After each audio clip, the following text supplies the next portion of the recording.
مشاهدينا الكرام، اهلا وسهلا بكم. متجدد بنا لقاء في متابعه جديده من داخل مقر حزب ليبيا الكرامه. اليوم الحزب ينظم جلسه حواريه او صالون حواري اقتصادي الاول للحزب.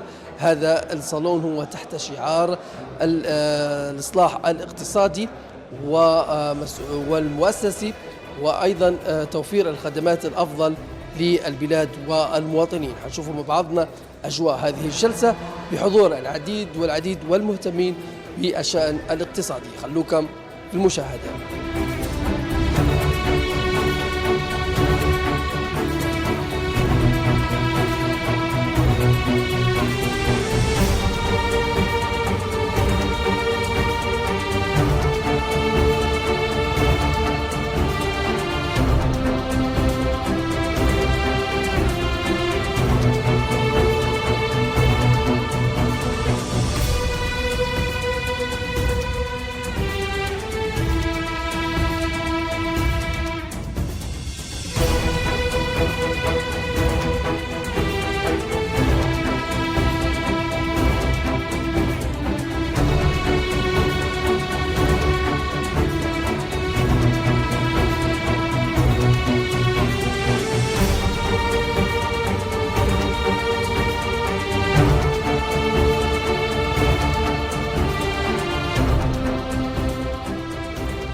حقيقة جميع الليبيين في هذه الأيام يتطلعون للأفضل، يتطلعون لحكومة استقرار تقوم بالتدشين لهذه المرحلة التي تعتبر من المراحل المهمة في تاريخ بلادنا.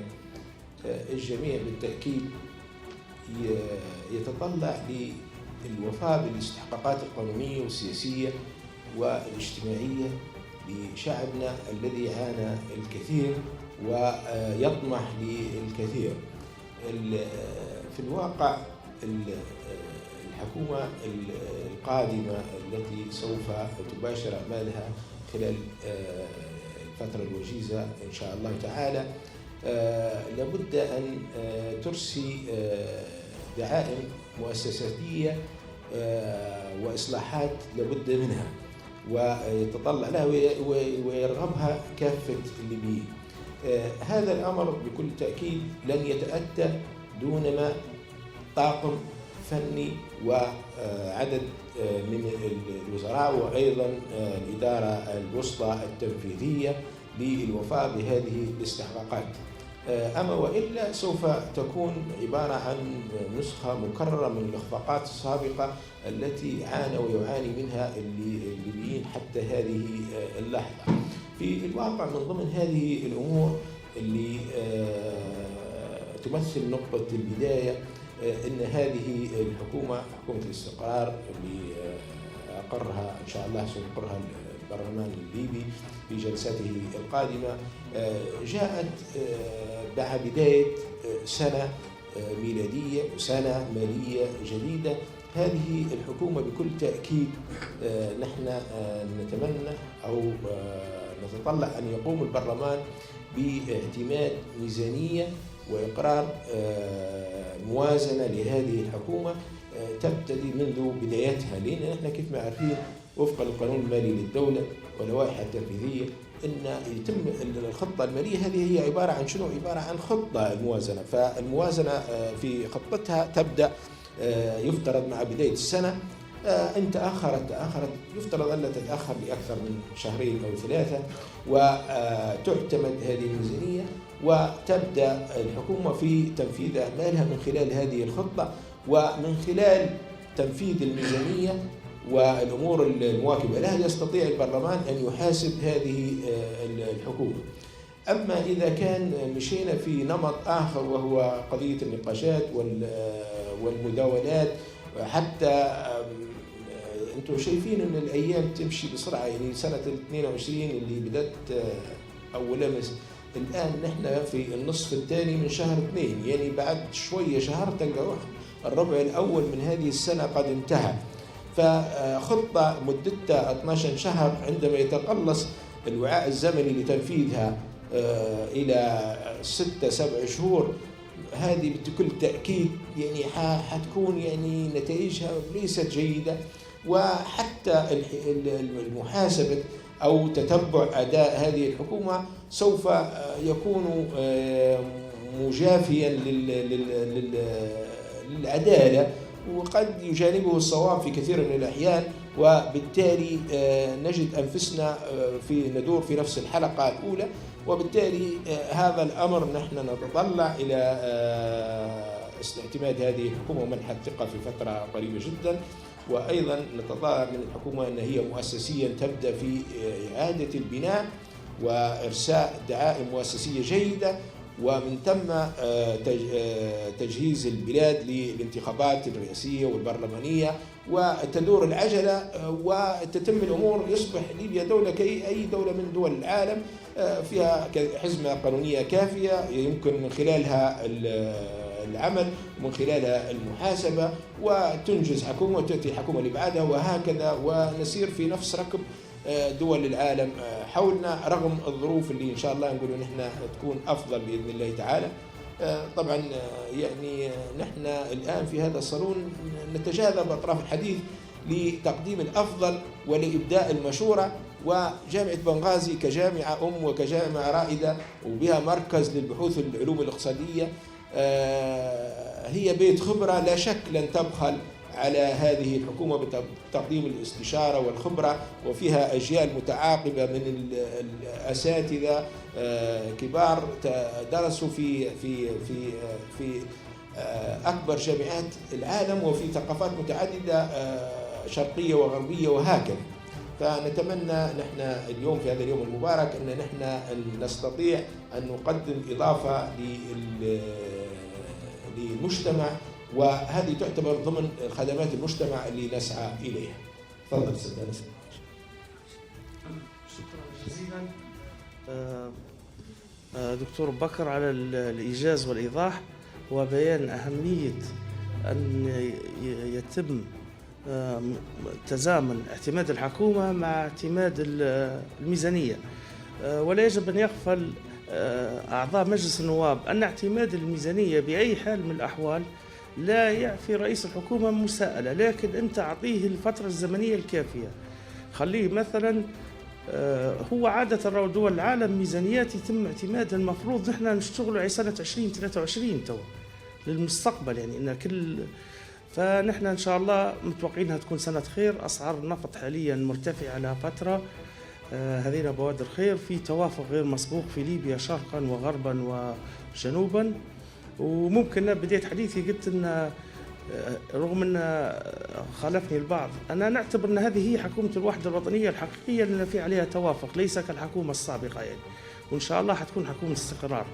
أنا نتمنى من الدكتور علي الشريف يوضح لنا أهم السياسات الاقتصادية والمالية والتجارية والإصلاحات اللي الحكومة مفروض تأخذهم في الاعتبار العاجلة. طبعا نحن لمحاولة لملمة جراح الاقتصاد الليبي الذي ينزف ويدمي خلال السنوات الماضية.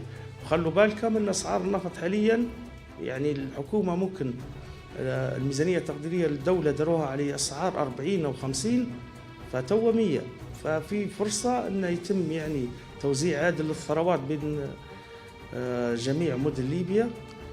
كذلك ممكن يتم في إصلاحات ومحاربة للفساد. فنتمنى من الدكتور علي أن يتفضل معنا. بسم الله الرحمن الرحيم، والصلاة والسلام على أشرف الأنبياء والمرسلين. الحقيقة نشكر حزب الكرامة على الاستضافة لهذا الصالون الاقتصادي اللي ممكن سوف يضع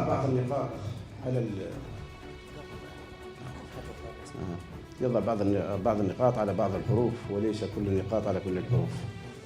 إن الحقيقة ليبيا نحن إذا كان بدأنا ممكن نشخصوا الحالة، نديروا لها دياجنوسيس، لأن من غير التشخيص الصحيح لا يمكن نتحصل على العلاج الناجع والعلاج الصحيح.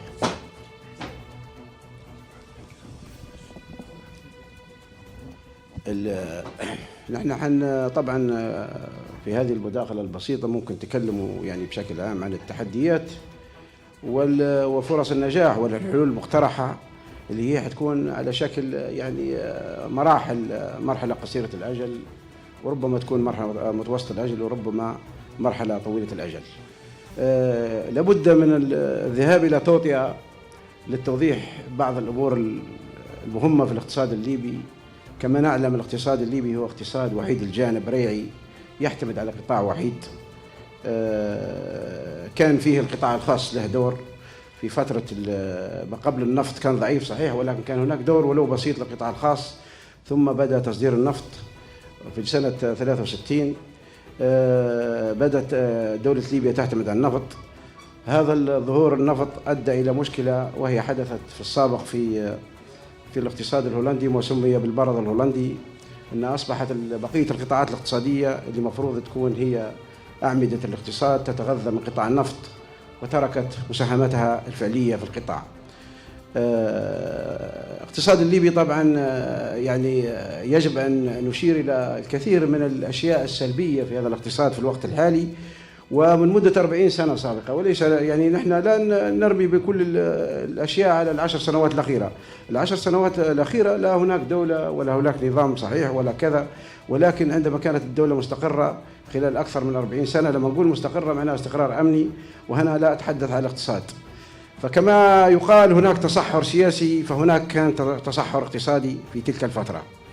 التصحر الاقتصادي ما هو؟ طبعا لما جينا لفترة السبعينات كان الاقتصاد القطاع العام يشكل حوالي 15% فقط من حجم الاقتصاد الليبي، وكان القطاع الخاص يشكل حوالي 85% من الاقتصاد الليبي. بعد فترة الاشتراكية والدخول في الاشتراكية 76 و77 دخل الاقتصاد الليبي في مرحلة سيطرة القطاع العام بالكامل على النشاط الاقتصادي وإبعاد القطاع الخاص، وهذه من أكبر أسباب الكوارث اللي احنا نعاني منها توا، هو إبعاد القطاع الخاص عن النشاط الاقتصادي، وأصبح كل مواطن ليبي يتحصل على دخله من الدولة، وهذا طبعا خلل هيكلي بعدين ينظر إليه أنه ضرورة إعادة هيكلة الاقتصاد، وهو توزيع الأدوار بين القطاع الخاص والقطاع العام. الاقتصاد الليبي بسبب هذه المشاكل وغيرها أصبحت نسبة العاملين في القطاع العام ما يعادل ثلث السكان، حوالي 2,200,000 يعملوا في الدولة، وهذا أكبر نسبة. يعني لما نقول نسبة معناها نسبة مش بشكل مطلق، أكبر نسبة ممكن في دول العالم إن الدولة توظف ثلث السكان، أو أكثر من حوالي 85% من القوى العاملة. ومصطلح القوى العاملة هم من ما بين سن 18 وما بين 65. إذا كان في هذه السن حوالي 85% منهم يشتغلوا في الدولة، معناه هناك مشكلة كبيرة. هذا له تداعياته المتعلقة بعدين في الموازنة العامة اللي ممكن نتكلموا عليها. النقطة الثانية، اعتماد الاقتصاد الليبي على قطاع النفط أدى إلى الكثير من المشاكل. أول حاجة طبعا وجدنا أن طبعا أنتم عارفين الاقتصاد الليبي يتكون من حوالي 13 قطاع. قطاع النفطي وحده يهيمن أو يسيطر على حوالي 70% من الناتج المحلي الإجمالي في الاقتصاد، بينما بقية القطاعات يعني تشكل حوالي 30% فقط من الاقتصاد، وهذه مشكلة كبيرة جدا. يعني بعدين حنطرقوا لها حتى بشوي بالتفصيل.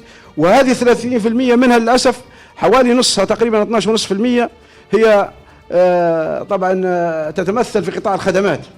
قطاع الخدمات يا اخواننا ما هوش قطاع يعني بمعنى يعطي انتاج حقيقي، ريال برودكشن. يعني هو يعني نتمنى ان القطاعات في ليبيا تكون فيها انتاج حقيقي وقيمة مضافة حقيقية قابلة للتصدير. نحن القطاع الخدمات هو متمثل في الصحة وفي التعليم وفي النشاط الإعمار، طبعا المباني والكذا، لكن هذه النهي بلهش دور كبير جدا في قضية أن يخلى الاقتصاد اقتصاد صحيح وليس محتل. هذا التشكيل الحقيقة من التشكيل الضعيف أو النسبة الضعيفة من هذه القطاعات يعني كان لها آثار سيئة جدا بسبب اعتماد هذه القطاعات على القطاع النفطي. إذا كان قطاع الزراعة نفسه ما يمثلش أكثر من 2% من الاقتصاد، قطاع الصناعات التحويلية ممكن ما يزيدش على 3%.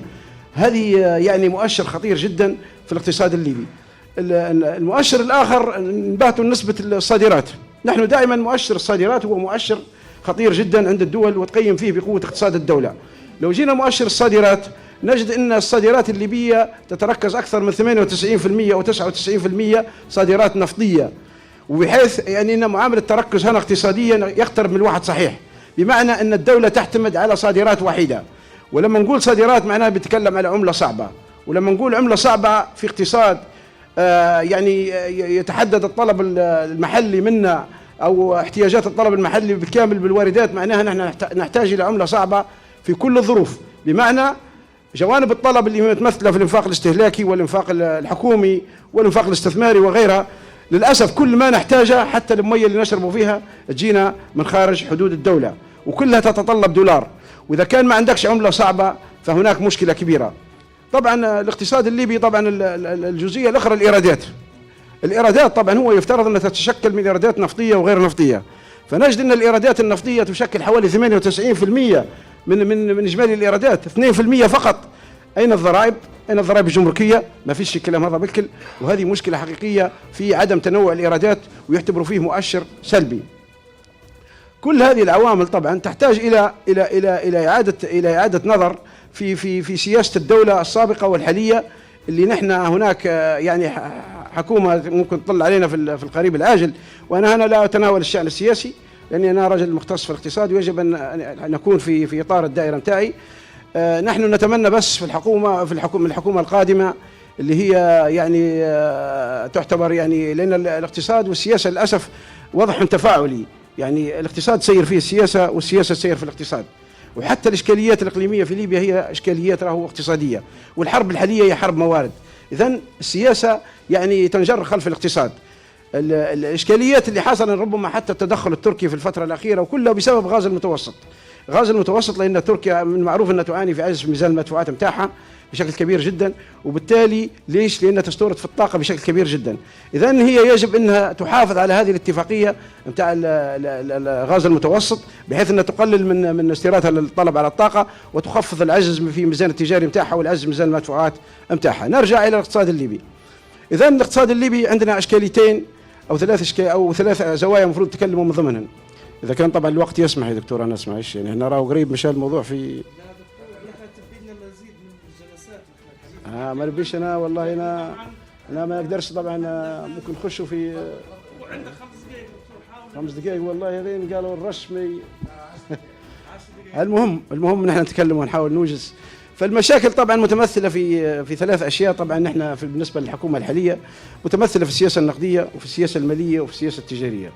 هناك طبعا نحن لا توجد سياسة الحقيقة من بعد 2011، لا توجد سياسة لا نقدية ولا مالية، على الرغم من تشكيل 9 حكومات متعاقبة الآن. الحكومة التاسعة أعتقد دكتور عبد السلام.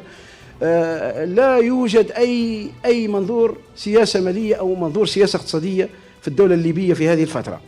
عندما نتكلم عن السياسة النقدية ونتكلم عن المصرف المركزي الحقيقة هو أسباب الداء الرئيس في الدولة الليبية وفي الاقتصاد الليبي خلال 10 سنوات.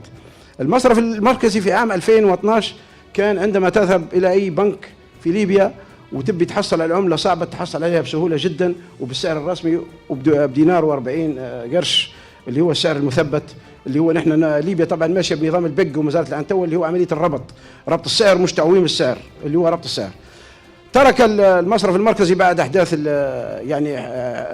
انتخابات البرلمان الجديدة وعملية الكرامة، ترك دوره في السوق بسبب أسباب سياسية للأسف، ولم يستجب لنداءات البرلمان بالحضور للبرلمان المساءلة، وممكن حتى غادر البلاد وقاعد يمارس في عمله من برا، وقام بالقفل بالكامل على ما يسمى الاعتمادات المستندية. والاعتمادات المستندية هي تمثل المعروض النقدي في السوق، المعروض من العملة الصعبة في السوق. فعندما لم يعد يعني يقوم بصرف هذه الاعتمادات صار هناك انخفاض في المعروض من العملة الصعبة في السوق. ارتفعت أسعار العملة الصعبة في السوق، وصلت إلى 12 و14 للدولار الواحد.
اننا لما نعطي مشروع نص مليون او 400,000 للشاب هذه هي مثلا لو فرضنا دار مصنع مياه، مصنع المياه، انا لما نعطي المشروع وندير له حاضنه، الحاضنه هذه شنو؟ اننا نخفف من الضرائب او ندير له اعفاء من الضرائب، ندير له اعفاء من الجمرك، نسوق له حاجته.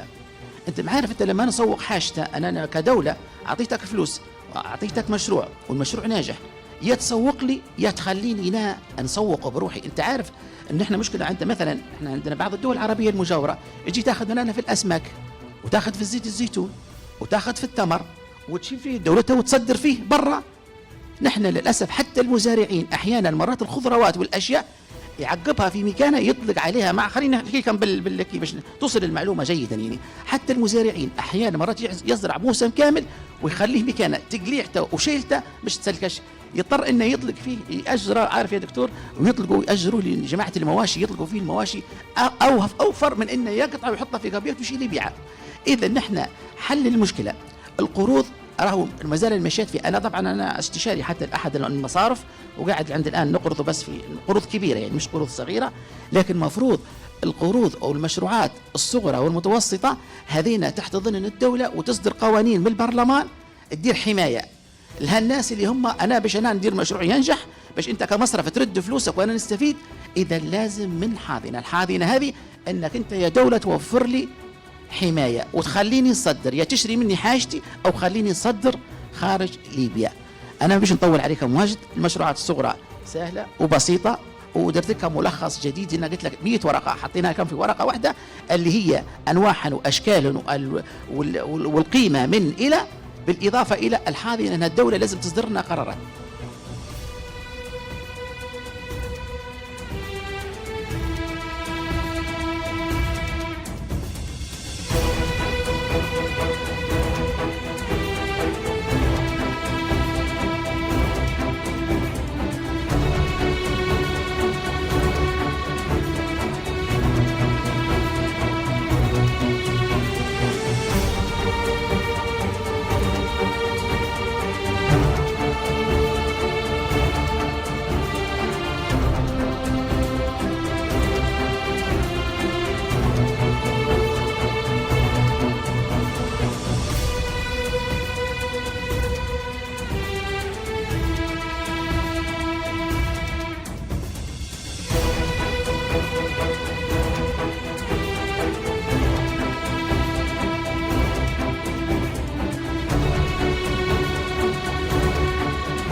القطاع الخاص لا شك أن له دور كبير جدا في توفير فرص العمل للشباب، وأيضا المساهمة في رفع أو تقليص من صرف المال العام من الحكومة. هذا من جانب. فيما يتعلق بالضريبة السيادية التي تتمثل أعتقد في إجبار الإيرادات على الواردات والصادرات بعد 2011 للأسف الشديد، نقول بكل صدق لم تكن هناك موازنة وردت إلينا فيما يتعلق بالموازنة هذه الموازنة السيادية نتيجة المجاملات والتعاطي في الموانئ ولا في المطارات، هذه شكلت أيضا منعطف خطير في دخل ليبيا. دخل ليبيا زي ما قال الدكتور زميلنا علي هو دخل ريعي يتمثل في النفط والغاز، وهذا هو دخلنا اللي نصرفه منه.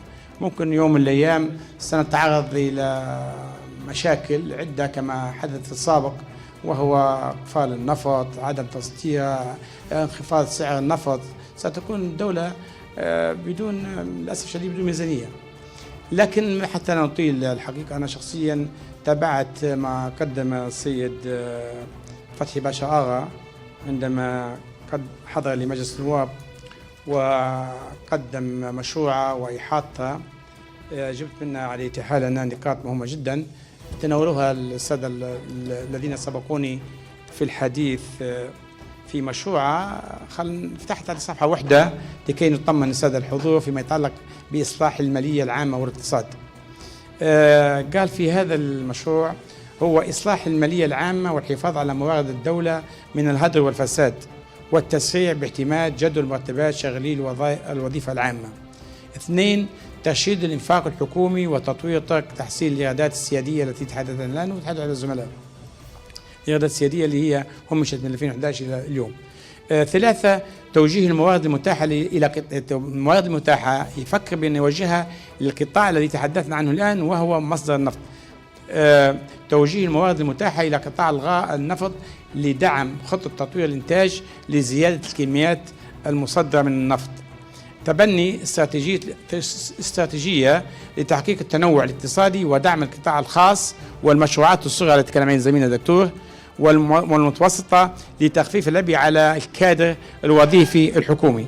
وضع الاستراتيجية لتحقيق الأمن الغذائي والمائي وتشجيع الاستثمار المحلي في القطاعين ودعم المزارعين لإنتاج الحبوب زي ما تكلم زميلنا الدكتور عبد السلام، وتأهيل المشاريع الزراعية الحكومية ودعم مربي المواشي بالإعلاف والأدوية. دعم الاستثمار الوطني وتحقيق روافد الاستثمار من بنية تحتية اقتصادية وأمنية. هذه الجانب المهم اللي أنا حاولت ناخذه من مشروع الحكومة. أنا شخصيا دائما متفائل بأن هذه الحكومة أعتقد أن ستقوم بأعمال تسعد المواطن بالدرجة الأولى، وأيضا تسعد الاقتصاد والناس الذين يعالجون في الخارج. ولا نخفي عليكم سرا، اتصل بي زميل من الأردن وكانت مشكلة خطيرة وتناولتها في قناة ليبيا المسار التي تنقل في جلستنا اليوم التي نحييها من خلالكم. بلغني بأن مستشفى الحسن أو ما يسمى الحسين وفيه المهم الذي يعالج مرضى السرطان عافانا وعافاكم الله، إن أصدر مدير المستشفى بعدم استقبال أي حالة من حالات هذه المرضى، وأيضا عدم صرف العلاج لهم بسبب يتلخص في الآتي وحنجز في كلامي، بأن علينا ديون يجي حوالي مش عارف كم مليون يورو لم تسدد لهذا المستشفى. خلال زيارة رئيس الحكومة ما يسمى بالحكومة الوطنية عبد الحميد البيبة الأردن، التقى بهم ووعد بتسديد هذه التزامات الدولة الليبية على هذا المستشفى، ولكن للأسف الشديد أبلغت من عمان بأن لم يوفي هذا الرجل بالتزامته، وبالتالي أنا نشدت من خلال القناة الحقيقة ملك الأردن نعم بأن لا يمكن مرضانا في المستشفى وفي وجوده اللي هو داعم للجيش الليبي وخروجي من المؤسسات العسكرية في عمان إن هو سيوقف علاجهم.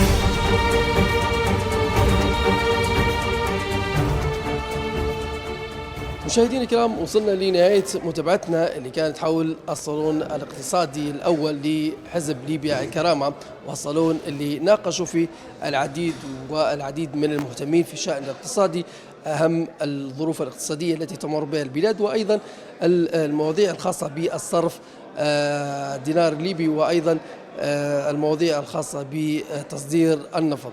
كل هذه المحاور هي إعطاء ورقات للحكومة القادمة لتكون حكومة منصفة في الجانب الاقتصادي. وكل هذه المواضيع هي مواضيع تفاعل الآراء بين الحاضرين لهذه الجلسة. في الختام تقبلوا تحياتي، صالح بوميزة في التصوير، أحمد شركس، إلى اللقاء.